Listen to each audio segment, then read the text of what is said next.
Conceive, believe, achieve. This is former UFC middleweight champion of the world, Michael Bisping. Paddy the Baddy here. You're listening to Combat Sports UK. And you're watching Combat Sports UK. Lewis Glover for Combat Sports UK here with Cage Warriors bantamweight Reece McEwan. Thanks for joining me. How are you, man? Thanks for having me. Yeah, I'm good. Thanks. How are you? Yeah, very well. Thank you for asking. You're going to be looking to make it 4 wins in a row at Cage Warriors 152 in Manchester. How's the preparation going? We're not far away. Yeah, the preparation's going very well. I'm at the point of the fight camp where I'm getting fed up with the training. I just want to fight now. Yeah, fair enough. And, you know, the fight is going to be in Manchester. It's been a successful, happy place for you and your fans. Can we expect a big contingent of your support coming down with you? Yeah, definitely. So I think this is the third time I fought in Manchester, and from fight 1 to 2, the crowd almost doubled, and I think we're almost reaching that figure here. So probably double the amount of people that have went to the last one are going to this one that I know of anyway. So definitely.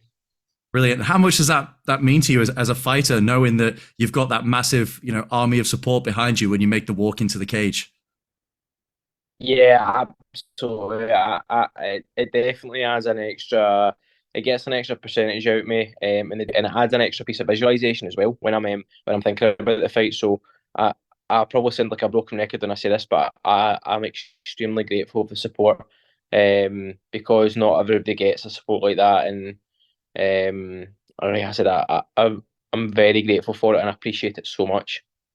I can imagine. So let's talk about your opponent quickly, Daan Duijs. You guys have got similar records, only that single blemish. What do you know about him, and what sort of fight are you expecting come April 15th?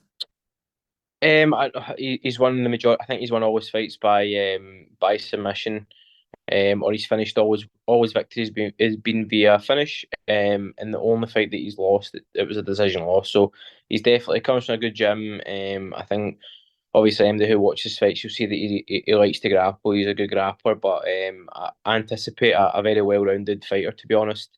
He's obviously, I think he's only been in round 2 a couple of times, so he's definitely not shown how good he is as an overall MMA fighter, and I anticipate him to be excellent, honestly, better than he probably is.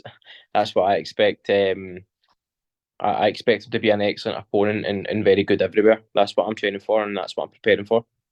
Brilliant. So I know you're right now, you're laser focused on Dan April 15th, but Combat Sports UK a little while ago spoke with Nathan Fletcher, and he said he wants to fight either Michelle Martignoni, Callan Loughran, or yourself next. Now, Martignoni's gone up to 145. Callan's fighting for the belt. Is a fight in the future with Nathan Fletcher something that makes sense to you? So that statement there, right there, is the exact reason why I don't focus on any opponent, because I could have said I want to fight Martignoni, and then before you know it, he moves down to flyweight. I could say I want to fight Callan Loughran, but he could win this fight and then go to the UFC, or he could lose this fight and be kind of, but maybe want a rebound fight. Same with like any other top contender. I honestly do not care. Like, I'm on my path. Ian Dean sends my manager the fight. He comes to me, and every time he's came to me with a fight and says, "That's great," like that, we accept. Me and my coaches accept as a team. The thing is, as well, is like all I ask Cage Warriors, the only thing I ever ask them is tell me what card I'm fighting on, and then you take care of the rest. I just need to know what day I'm. But like I said, that statement there is the exact reason why I'm not focused on anyone else. Yeah, fair enough. And of course, that was my mistake. I said moving up. I of course meant moving down. So regardless of the next opponent, because I've seen you said that before. You've reiterated that here. You focus on dates. No matter what, you're going to show up. Whoever's standing in front of the cage across from you. Do you have a next show in mind? The Cage Warriors schedule's out. May 6th is going to be Rome, probably a bit tight, but San Diego in June, London or Rome in July. Do one of those dates stand out to you? Yeah, July sounds good to me. London, obviously, I'll have in the back of my head. And I wouldn't mind Rome, like, to be honest. Again, you don't know how that title picture is going to play. Like, Dylan Hazan could go and win, and then they might see me as the next person in line and they want him to defend it, or who knows. Fighting in Italy would be absolutely incredible. I'll make a holiday out of it as well, if that's the case. Or fighting in London. I presume that O2 at the Indigo show was the night before the next UFC London card. So, again, like I said, I don't mind. Obviously, I'm very, very focused on April 15th. If you ask me to look past that, I can't do that. I just physically can't. Sure. Sunday morning or Saturday night, when you ask me how the fight went, how the win went, I'll be like, get me on that card.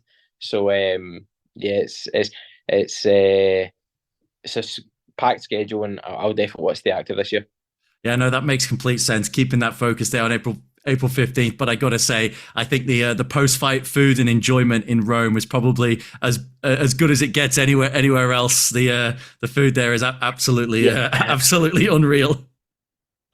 I think if I was in that room for my fiance would be like, I'm part of your corner team. I'm coming. Yeah, get her over there. So, speaking of your fiance, I also saw that you guys have just bought your first house together. Congratulations! How does that feel? Yeah, thank you very much. It feels incredible, to be honest. Obviously, for maybe the last 6 months, we've been living with Christy's parents. So to have a house to ourselves is obviously a huge milestone in my life and her life as well. But it feels absolutely brilliant. And plus, she's off work at the moment, so it's even better. Awesome. And do you guys have a date set in mind? I know you're sort of recently engaged. Have you got wedding plans started already, or is that to be determined? Oh no, we've booked the wedding, but it's a couple of years away, 2025. So plenty of time, to plan. No stress, just all excitement, all enjoyment in life. So another positive thing that's happening in life right now. So yeah, life is brilliant. That's awesome. That's great to hear.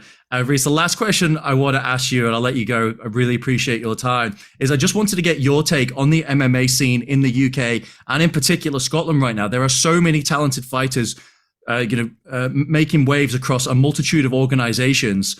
How is it for you being a fighter, being a part of this explosion of mixed martial arts?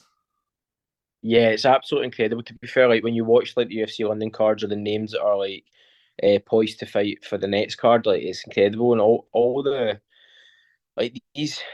There's so much like so many prospects coming out of Scotland, so many prospects coming out of the UK who you actually see like perfect examples. Leon Edwards going and beating the pound for pound king Kamaru Usman twice back to back. So the UK is flying right now. Scotland is upcoming, an upcoming country, and again, it just shows you that the pathway there to be a world champion, to be in the UFC, it's right there in the front of us. And right now, it's booming, but it's just going to keep.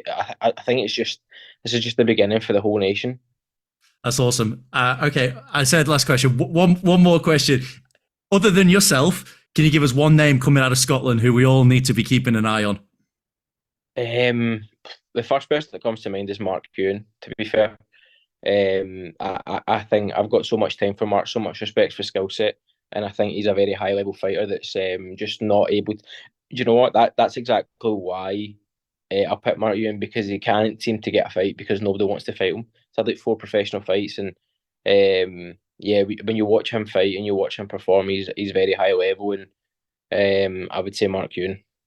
Yeah, that's a name I think that a lot of people would say, and certainly you can see why he's struggling to get fights right. But hopefully we'll have a fight announcement for Mark Ewan soon. Reece, I want to thank you for giving up some of your time. I'll hand the last word to you if you want to shout out any sponsors or shout out anyone before we wrap things up. No, as always in every interview, thank you to everybody who's tuned in to watch this. I hope you've enjoyed it, and I hope you enjoy the fight even more next Saturday. So again, thank you to everyone that supports me, everyone that's watched this Combat Sports, for all the support, all my sponsors. You can check them out on reecemckewan.com. Yeah, big shout out to everybody. Thank you very much. Brilliant, awesome. Thanks very much, Reece, and we wish you the absolute best of luck April 15th. Thank you very, very much. Thank you. Have a nice day. You too.